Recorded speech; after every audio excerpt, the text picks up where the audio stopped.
ब्रह्मराजस्य रत्नाभ्यां वन्दे भारतमातरं वन्दे भारतमातरं।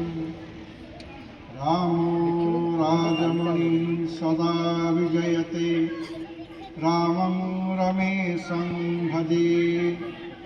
रामेणाभिगता निशाचरचमो रामाय तस्मै नमः।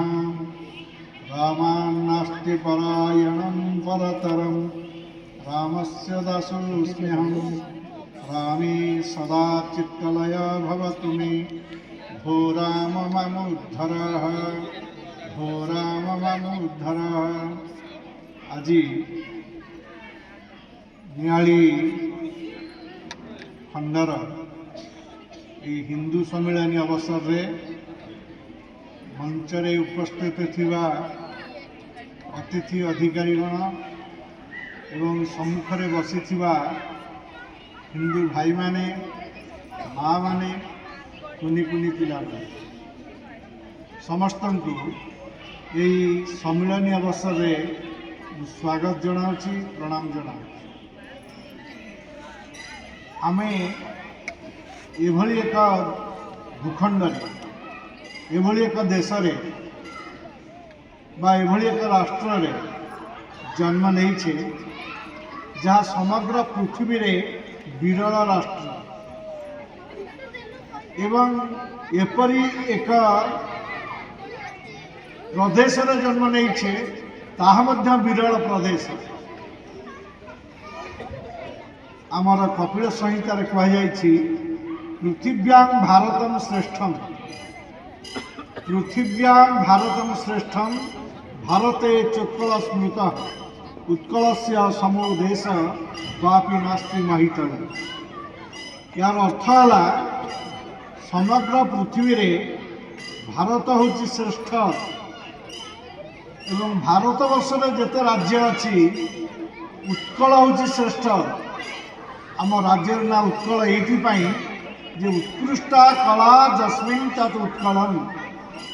जो देशर कला होची उत्कृष्ट से देशर ना होची उत्कल। उत्कले भारते चोत्कल स्मृत उत्कल से समोदेश क्वापि नास्ति महितले। उत्कल भली देश सारा पृथ्वी रे नहीं विरल। आमको कहा जाए सृष्टि रे जही पुष्प बरसे से ही से आमरी देश। भगवा जही रंगे उल्लसे से देश आमरी भारत वर्ष। से देश आमरी भारत वर्ष। ये भारत विष्णु पुराण रे ये देशर नामकरण उल्लेख अच्छी। भगवान व्यासदेव अष्टादश पुराण रचना कले। विष्णु पुराण रे लिखिले उत्तरम जत् समुद्रस्य हिमाद्रेश्चैव दक्षिणम वर्षं तत् भारतम नाम भारती यत्र संतति। यार अर्थ है समुद्रर उत्तर भाग रे एवं हिमालयर दक्षिण भाग रे जो पवित्र भूखंड अच्छी ता ना होची भारत। 5000 वर्ष पूर्वे बर्तमान कलिजुगर बयस है 5127। आ पूर्वर व्यासदेव एक कथा लिखिथिले अर्थात ये देश ना होची भारत एथि भारत भारत भारत प्रकाश भारत आलोक भारत ज्ञान समग्र विश्व को जो भूखंड ज्ञानर वितरण करुला आलोकर वितरण करुला प्रकाशर वितरण करुला सेथिपाई देशर ना भारत। एवं कश्यप ऋषिंकर 7 पुओ से 7 पुओं भितर जम्बूद्वीप शासन दायित्व भरत नामक पुत्र को दि जाइथिला। तेणु से भरत नाम अनुसार देशर नाम भारत। भगवान मर्यादा पुरुषोत्तम श्रीरामकर अनुज होती भरत तांका ना अनुसार देशर ना भारत। केवल सेतिक नुहे दुष्यंत और शकुंतलाकर पुओ भरत जार चित्र आम शिशु मंदिर कांधरे आपण मैंने देखिए सिंह पार्टी रे हाथ पड़ी दांत गणुची जो वीर सन्ता ता ना थिला भरत ता ना अनुसार देशर ना भारत। किंतु आमको कहगला तुम्हें हूँ तुम देशर ना इंडिया। पिला पाठ पढ़ुची स्कूल रे पिलार ना प्रकाश ता बापा ताकू डाके टुटू ताकू पचारे प्रकाश गोटे भल पिला इंग्लीश रे कौन हम से कह प्रकाश इज ए गुड बॉय। ठीक प्रकाश इज ए गुड बॉय। अच्छा भारत गोटे बड़ देश इंग्लीश रे कौन हम ना India is a big country.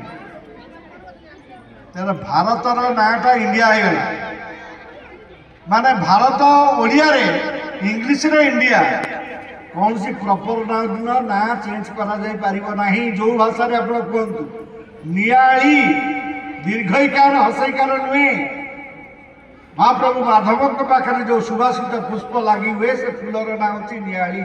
ये अंचल से पुष्प बहु परिमाण उपलब्ध होता कारण अंचल ना है नियाळी। आपको आप इंग्लीश रे बा हिंदी रे ट्रांसलेट करी अनुवाद करी अन्य प्रकार कहि परिबे नाही नियाळी नियाळी। राम राम सुंदर गाँ ताको इंग्लीश रे ब्यूटीफुल विलेज कहा जाय परिबो नाही। किंतु आम सार माने एक कथा बुझे देले पिला को भारत गोटे बड़ देश से लिखला India is a big country why not Bharat. तो ये हूँ विलंबना प्रॉपर नाम चेंज हम ना ये हूँ विलंबना आम देशर आमको शिखाई यही देश यही माटी सबुठारु पवित्र समुद्र बसने देवी पर्वत स्तन मंडले ये सागर जो जलराशि जो उत्ताल तरंग ये भारत मातार पणत कानी देशभक्तिर भावना शिखाई कौटी गुरुकुल शिखाई किए शिखाई आम ऋषिमुनि मैंने शिखाई आम पूर्वाचार्य मैंने शिखाई समुद्र बसने देवी पर्वत स्तन मंडले ये जो पर्वत गुड़िक अच्छी ये मार स्तन सदृश कहबार उद्देश्य है ये पर्वत उपर भी जदि शत्रु दृष्टि निक्षेप करे ये संतान सह्य कर आखि को टाड़ी देव जीवन पछे जाऊ। ये देशभक्तिर भावना शिक्षा दि जाता। लॉर्ड मैकले इंग्रेज शिक्षार प्रचलन कले 1835 बापा पाखु चिठी लिखिले भारत वर्ष में एक शिक्षा नीति प्रणयन करने भारतीय माने रक्त मांस शरीर में केवल भारतीय हेबे विचार बुद्धि सब हो इंग्राजी वेश भूषा आचार विचार सब इंग्राजी हो भितर सब हो से मैकले शिक्षार परिवर्तन करा एनईपी आमर जो नुआ सरकार लागू कर न्यू एजुकेशन पॉलिसी भारतीयतार शिक्षा ता देह प्रवेश करा इंग्राजी भावना को लोप करने चेष्टा करा संपूर्ण नहले भी 80% नुआ दि जोटा कि नुआ शिक्षा नीति एवं मार्च मास प्रचलित हम ओडिशा आगु हबार थिला पूर्व सरकार कर कारण से पछरे पड़ा एबे ताकू प्रहन करने बर्तमान आदेश आसी यही जो पिला माने पाठ पढ़े देशभक्तिर भावना ताक भितर आसब। ये देशभक्ति शिखेवाई बंगलार गोटे सुंदर गीत गाती एमन देश कुठाए खुजे पाब ना गो तुमी सकल देशेर रानी से जे आमार जन्मभूमि सकल देशेर रानी से जे आमार जन्मभूमि।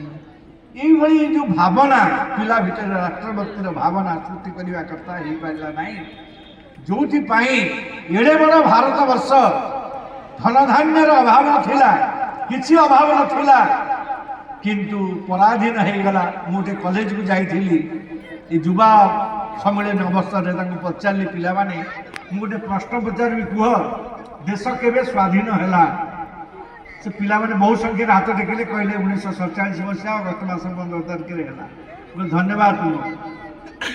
अच्छा देश पराधीन होइतिबार तो स्वाधीन है ना आज्ञा आज्ञा पराधीन थिला कौ तारिख में पराधीन है आउ उत्तर आसला ना उत्तर कारी मुखर आसला नहीं देश स्वाधीन है बही लिखाई देश पराधीन केवे लिखा जाए नहीं भाभी भाविकी जड़े कहला बहुत समय पर कहला 1192 मसीह पराधीन है 1192 पराधीन है बोले कौन प्रमाण ना पृथ्वीराज चौहान को मारी आउ जयचंद्र डाकी आणिला क्या मोहम्मद घोरी को आ से तिरोरी युद्ध द्वितीय तिरोरी युद्ध रे पृथ्वीराज परास्त हेले से पराधीन है सारा भारत पराधीन हो गला राजस्थान अजमेर अजय मेरू जहाँ ना थिला आपको आम अजमेर कहूँ बर्तमान से पृथ्वीराज चौहान राजघाटी थिला जहाँ बर्तमान मस्जिद कराई भांगिकी तारागढ़ बजरंगगढ़ से स्थान को जाइए तो सेठी परास्त करागला से अंचल पराधीन है आंशिक सत्य सारा भारत पराधीन हो ना 47 मसीहा अगस्ट मास 15 तारिख भारत स्वाधीन है जहाँ कहुच्छी आंशिक सत्य